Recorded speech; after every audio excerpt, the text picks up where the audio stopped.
Hello creative humans! Today we're going to create a watercolor painting using just 3 acrylic primary colors.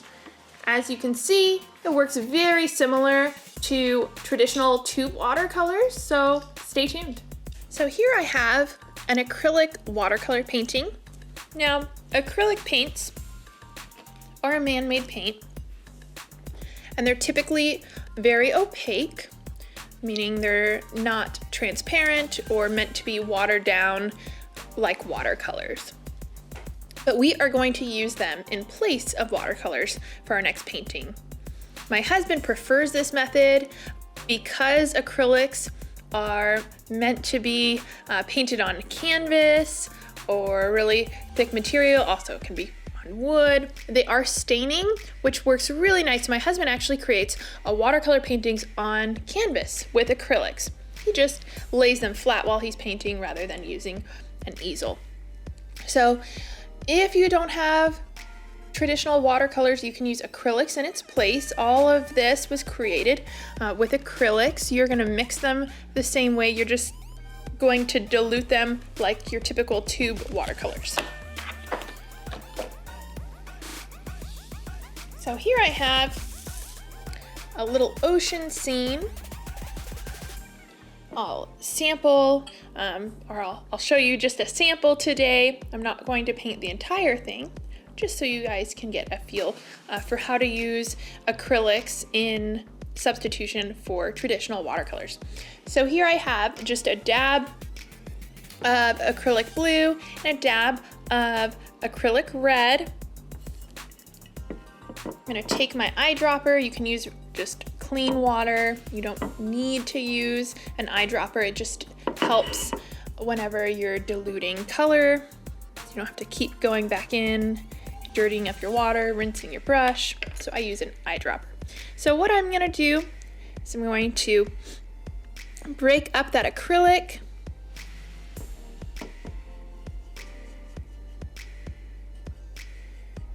I'll leave some off to the side in case I want a more thick consistency. But as you can see, it's very thin, transparent, just as I would use traditional watercolor. So then I'm gonna start applying the color.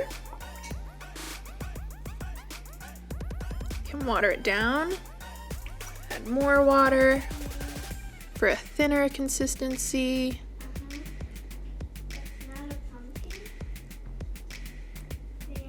Really, if you're missing watercolors, you don't have any watercolors, this really is a fabulous substitution for traditional watercolors. All right, so I'm gonna go about, make it a little bit more opaque. Just a reminder, if you're not familiar with acrylics, and this is all you have on hand, a reminder that acrylics are man-made and they dry like a plastic. So if you've ever painted with acrylics and you didn't wash your paint palette or your paintbrush, when you go back, you can actually pull up the paint from your paint palette because it dries just like a rubbery plastic. Unfortunately, if it's left in your paintbrush, what'll happen is it'll destroy that paintbrush because it'll solidify and you won't be able to use that as a working brush anymore. I call those sad paintbrushes in my classroom. So just be sure that if you're using acrylics as a substitution for traditional watercolors, that you are taking care of cleanup. I know I can be lazy when it comes to watercolors because the paint is water soluble, but you don't want that happening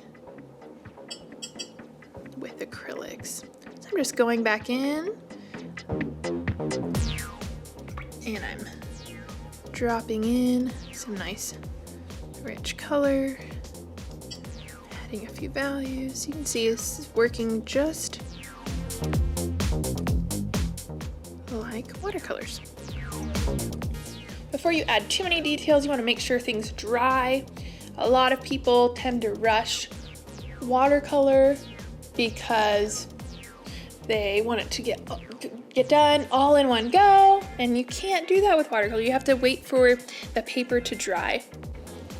So I'm not going to paint that because it's still wet in this area. I'm gonna create a soft violet just so I can show you how to paint this cute little squid. Like a gray.